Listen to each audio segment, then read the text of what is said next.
Hello there. In the Benguet province in the northern Philippines, in Luzon, if you were to go off the beaten path a bit and start wandering around the jungle, once you got a bit into that jungle, if you knew where to look and you were willing to hike, then you might be lucky enough to stumble across the remains of one of the most fascinating and unique burial practices that has ever emerged anywhere in human history. And though not still being currently practiced today, the legacy of this ancient cultural custom still fascinates researchers and the public alike all over the world if they know about it. And that's the thing. This secret, this ancient funerary secret of the Philippines, hasn't really gotten the widespread attention that some, including myself, feel that they deserve. But I'll drop the mystery here a bit. Because what's hiding here in Luzon, in the jungle, in man-made dugout caves, are what have been described as the fire mummies of the Philippines. Look at this. Aren't these incredible? Now, as you can probably tell from the name, these were made through a mummification process, a very specific and, frankly, an extremely long one. It is a process that's unlike anything else found anywhere from the past. And when the mummification process was completed, as you can see, the remains were placed into these special cases or shells, giving them a really distinctive and kind of shocking look. And when these mummies gained international attention for the first time in the 1980s, after they were stumbled across by loggers working in the area, those loggers, and the world at first was genuinely kind of shocked and surprised. But why were these mummies made? And what was that intense mummification process like that I mentioned to you? And why did the people that lived here stop doing it? Well, actually, we do now have a really good idea of the answers to all of those questions, and it does make for a really interesting story. But before I get into all that and share it with you, first just let me say hello, welcome. Thank you so much for being here. It's so lovely to see you. I am your host. I am Marie. Welcome to Lost Bits, the place where we look at unusual and mysterious parts from our past together. And I'm so excited to tell you a little bit of the tale of the fire mummies of the Philippines. I have been researching these now for, oh my goodness, a couple months and been just really caught up in their history and how they're made. And there have been a couple of studies in recent years working with the indigenous people of the Philippines for the purposes of putting together a clear picture of what it took to make one of these. And that indigenous culture thing is important because the history of these mummies is entirely tied up and wrapped around and a part of the history of the indigenous people, or at least one of them, of this area of the Philippines. So I do actually have, I'm very excited to say, a very in-depth, detailed, step-by-step process to share with you guys about how these fire mummies were made. And the term fire mummy is actually pretty appropriate. Like, they weren't burning the bodies literally or anything, but the process is very, very unique and very cool. Oh, this is going to be so fascinating. And we've never been to the Philippines before. I can't believe we finally get to talk about these. Oh, I've been looking so forward to this. We're ready for some fiery Filipino mummification bits? Oh my goodness, this is going to be an exciting time.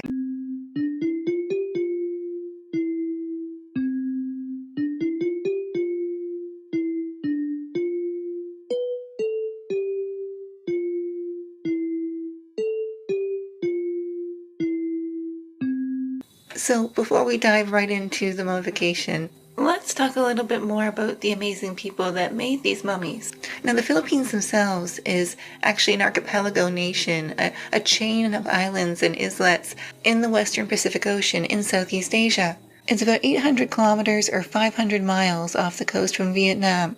And where our fire mummies are found, Luzon is actually the largest island in the Philippines and also home to the capital city of Manila. Now, this place is home to a wide variety of beautiful wildlife and equally beautiful landscapes, and also home to a huge variety of different indigenous nations and people groups. So many, in fact, that I really couldn't try to do justice to all of them here. And we will just focus a little bit on the people that made these mummies, which are known as the Ibaloi. Now, this is a very large ethnic group that exists not just in the province of Benguet, and they themselves are made up of different smaller clans and groups within them.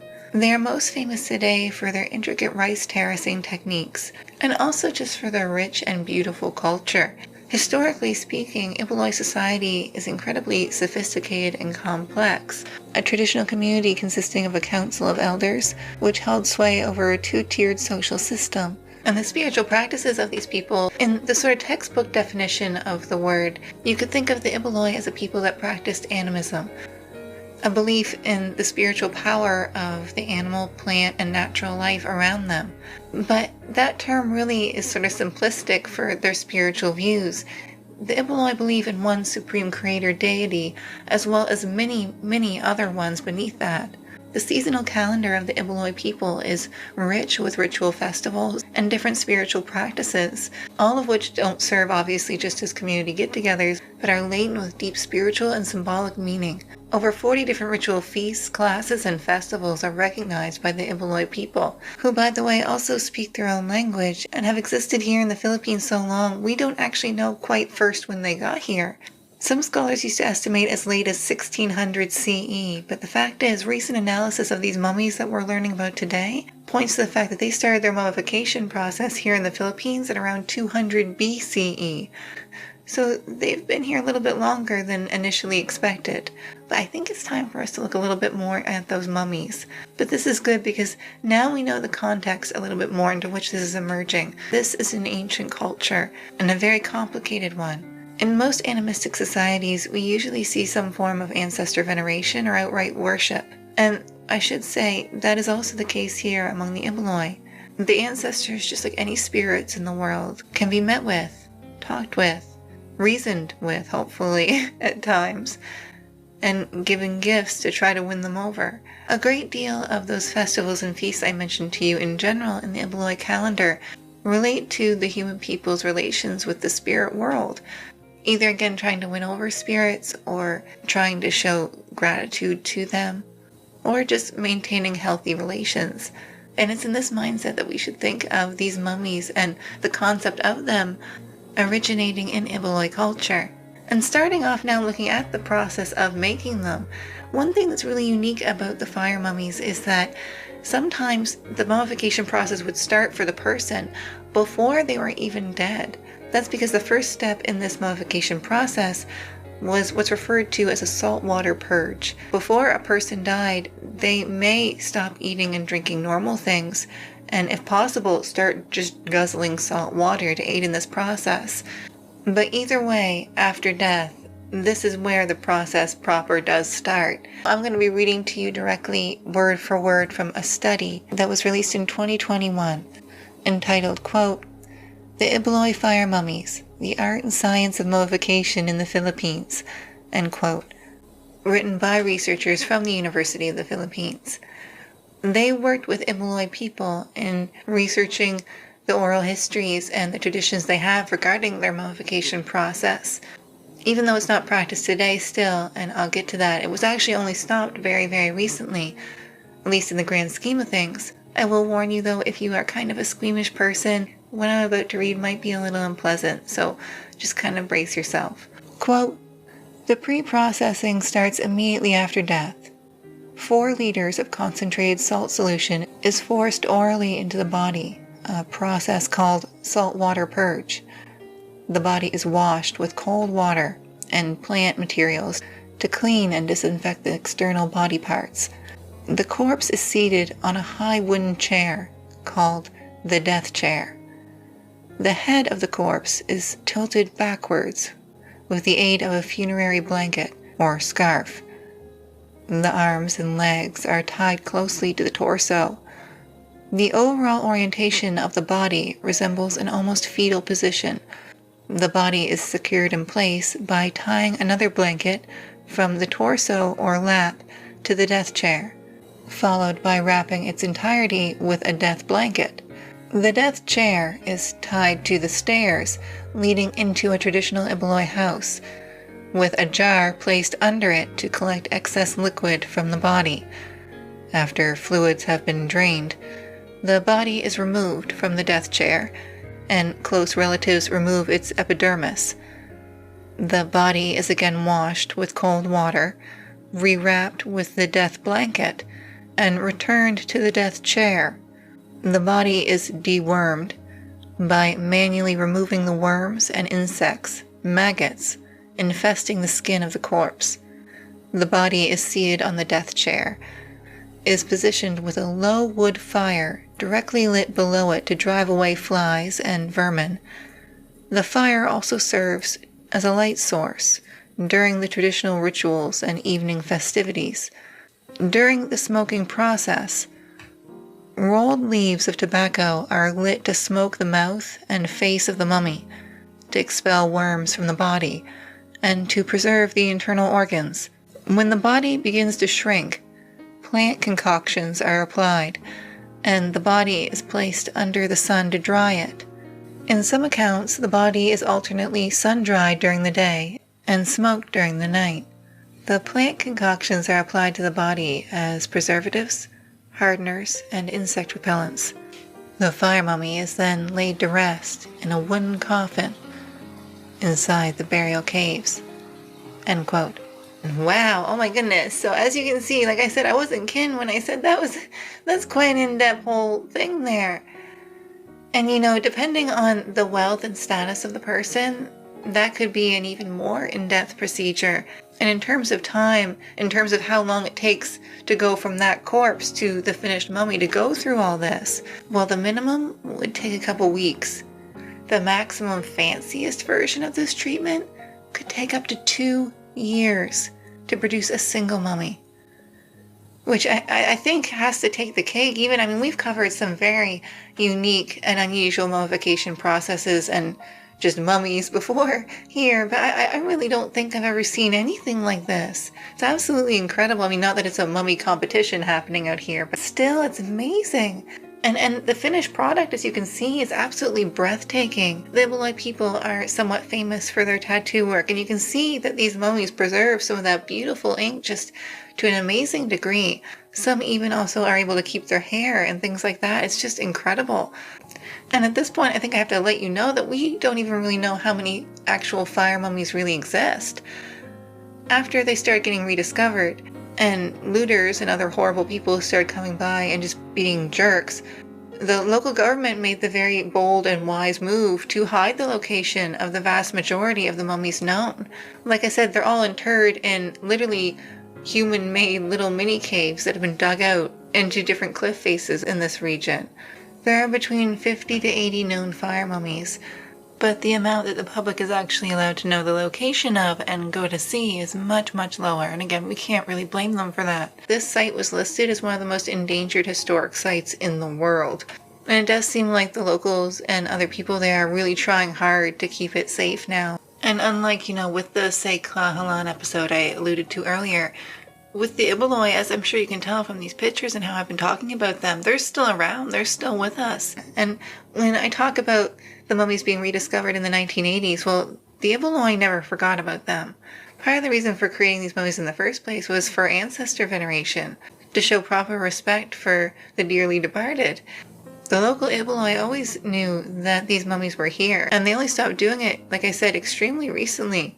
Well, some scholars thought that it had died out way back in the 1500s. But no, it only died out in the late 1800s or early 1900s after pressure from local Christian groups and changing beliefs in the area. In fact, I found this one interview that I'll include in the sources with a young woman. She is a researcher that was taking part in a study on these mummies. And part of the reason that she wanted to be there is, it's not just good study and work for her, is that she has actually a really personal connection to this. Her great-grandmother, which is the lovely elderly lady you see here on the right in this picture, she was the last person in their family to want to get the mummification process done to them. And actually, she started the process. Remember how I said sometimes it could start like when the person was still alive? Her great-grandma started the saltwater purge to go through it after death, but some of the other members of her family, after she had actually died, wouldn't let them do it. Fen has now committed part of her life to keeping the traditions of her great-grandmother and her people alive. And actually the interview with her talking about her work and a little bit about her great-grandma is really beautiful, and I encourage you, like I said, to check it out in my sources. But it's one of those things. I think this is the first time we've covered a story of a mummy, and this is part of the reason why I wanted to share it, where this isn't just some ancient people group, We're not just talking about the mummies of people that have been dead for thousands and thousands of years. We're talking about a couple generations ago. And though, I mean, logically, it shouldn't really make a difference and we should be equally nice to all of our dead friends, we all know that it normally doesn't quite work out that way. And I just want to let you know that Fen and the whole team there, they really, really understood the assignment. Sorry to disturb you, but hopefully this will help preserve you in the long run. Hello, aunties and uncles. Thank you so much for letting us come take a look at you. And I mean, to be honest, I don't really want, when I'm dead, for my body to be in a death chair. I don't really want that. But, you know, I don't really want to end up embalmed and with a bunch of makeup and a metal rectangle either. And I think the practice is beautiful. I'm sorry that they felt so pressured to give it up. And I'm so happy to see these fire mummies getting more attention and study now. And you know, as a side note, it's always nice to hear about someone being nice to their grandma. Be nice to your grandmas or great-grandmas, whatever. Every type of grandma is a good type. You go be nice to your grandma today if you're still lucky enough to have one. And my grandma's unfortunately in heaven. But on the bright side, that makes it real easy to give her some love and a shout-out. I love you, Nanny. I love you, Nanny. But what are you thinking about all this? Where's your mind at? I admit, as we're nearing the end now, I'm kind of thinking, like, the most important thing that jumped out about this story to me is just, oh my goodness, the care and the love and the effort put into taking care of these family members after they pass.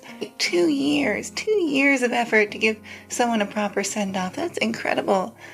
Do you have anyone in your life that you would be willing to put 2 years worth of effort into to give them the best possible funeral? I can think of a couple people in mind. That's some good old-fashioned heavy love right there, and I mean that in the most complimentary way possible. That takes some energy, that takes some effort.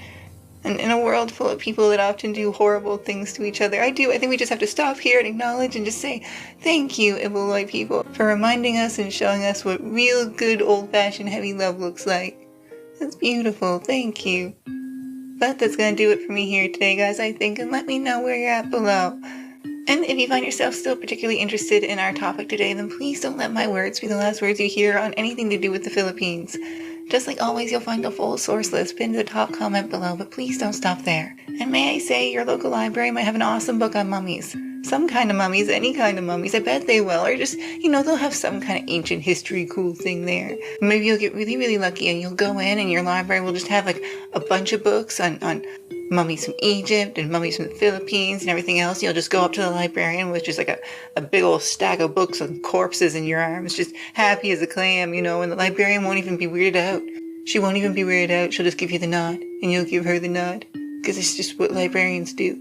And that's why you should go to the library. And when you're done, let me know how you made out. And once you're back from the library, if you'd like to and you enjoyed what you saw here today, then please consider checking out the rest of my channel. You'll find lots more unusual and mysterious tales from our past. I upload new videos every week, so hopefully you'll find something there that you like so I can see you again soon. But either way, thank you again so much for being here today. Be safe, be happy, go with all my love. Until next time, goodbye.